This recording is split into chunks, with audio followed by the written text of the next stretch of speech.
everyone, this is Ayush Singh and welcome to your favorite channel Singpedia।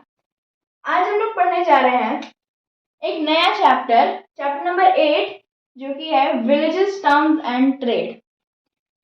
अब इसके पहले भी एक चैप्टर है from a kingdom to an empire, लेकिन ये जो चैप्टर है from kingdom to an empire उसे जो एनसीईआरटी लेटेस्ट एनसीईआरटी है उसमें से हटा दिया गया है, इसलिए हम लोग आएंगे विलेजेस, टाउन्स एंड ट्रेड में। हो सकता है किसी किसी के बुक में इसी चैप्टर का नाम हो वाइटल विलेजेस थ्राइविंग टाउन्स, तो वो भी हो सकता है। तो जो भी आपके बुक में नाम है वो उसी चैप्टर की बात हो रही है यहाँ पे। तो और अगर आपको from a kingdom to an empire पढ़ना है तो मैंने एक शॉर्ट्स डाला हुआ है मौर्यन एम्पायर पे, वो आप जाके देख सकते हैं। ठीक है, अब हम लोग स्टार्ट करते हैं। आयरन टूल्स एंड एग्रीकल्चर, ये हमारे टॉपिक का नाम।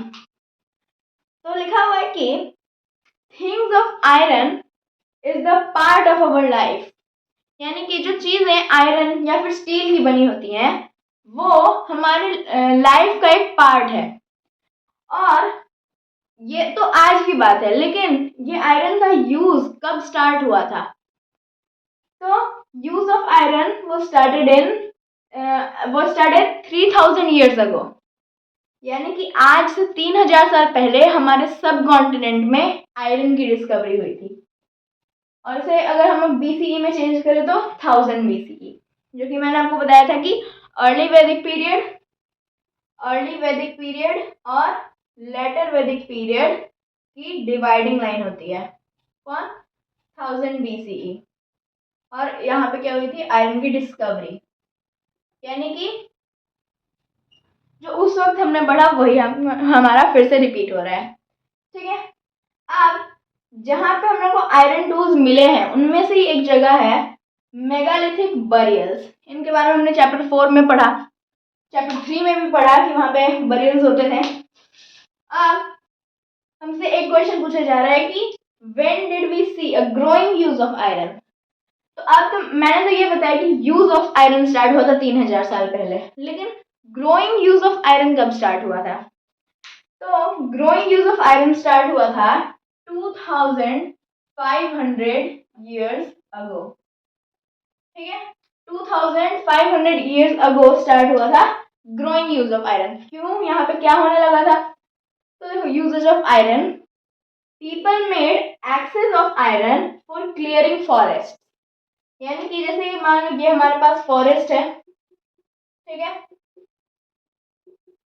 ये हमारा फॉरेस्ट है।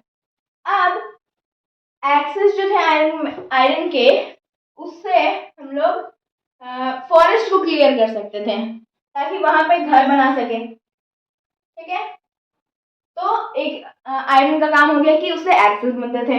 उससे एक और चीज बनती थी, पीपल ऑल्सो मेड आयरन प्लाउशेयर।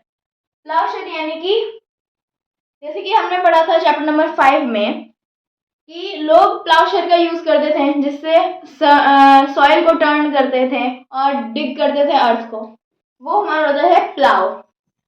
तो उस वक्त लोग किसका यूज करते थे? वुड के प्लाउशेयर का। लेकिन अब जब आयरन आ गया तो ये लोग यूज करने लगे थे आयरन के प्लाउशेयर का। ठीक है, और इससे क्या हुआ कि प्रोडक्शन इंक्रीज हुआ क्रॉप्स का। ठीक है, कैसे? क्योंकि चाहे आप आयरन के प्लाउशेयर से आप उसे टर्न करो सॉइल को या फिर इससे करो, वो तो उस पर डिपेंड करता है ना कि आप ने फर्टिलाइजर्स कितने यूज किए या फिर कितने अच्छे से सीड बोया है, उस पर डिपेंड करता है। तो ये आयरन प्लाउशेयर से प्रोडक्शन कैसे बढ़ा? ठीक है, ये अगर आपका क्वेश्चन है तो देखो, आयरन की प्लाउशेयर से जो सॉइल है वो जल्दी जल्दी टर्न होने लगा, वुड के प्लाउशेयर से नहीं होता था, आयरन के प्लाउशेयर से होने लगा। और यहाँ पर लोग जो थे वो अब गाड़ियों का यूज करने लगे थे, गाड़ियों का नहीं, जैसे कि बैलगाड़ी होती है उसके पीछे वो लोग हल लगा देते थे और बैल को चलाते थे, जिससे वो पूरा खेत जुत जाता था। तो इससे भी हमारा प्रोडक्शन क्या हुआ? इंक्रीज हुआ। ठीक है, तो ये तो हमारा हो गया टॉपिक पूरा कि आयरन टूल्स एंड एग्रीकल्चर। लेकिन कुछ एक्स्ट्रा नॉलेज, ठीक है, Harappan knew the use of iron ploughshare, यानी कि जो हड़प्पन से जिनके बारे में हमने चैप्टर 3 में पढ़ा था वो भी आयरन के प्लाउशेयर के, मतलब आयरन का जो प्लाउशेयर था उनके बारे में उनका यूज जानते थे। और जो मेगालिथ्स हैं, मैंने पढ़ाया था ना आपको कि Indus valley civilization, megaliths of the Indus valley civilization, यानी कि जो वो सिविलाइजेशन थी उसके अंदर भी मेगालिथ्स होते थे।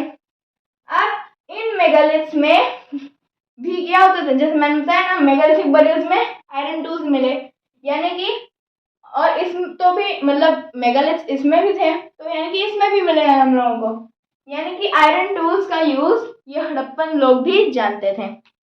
ठीक है, तो ये हो गया हमारा topic iron tools in agriculture.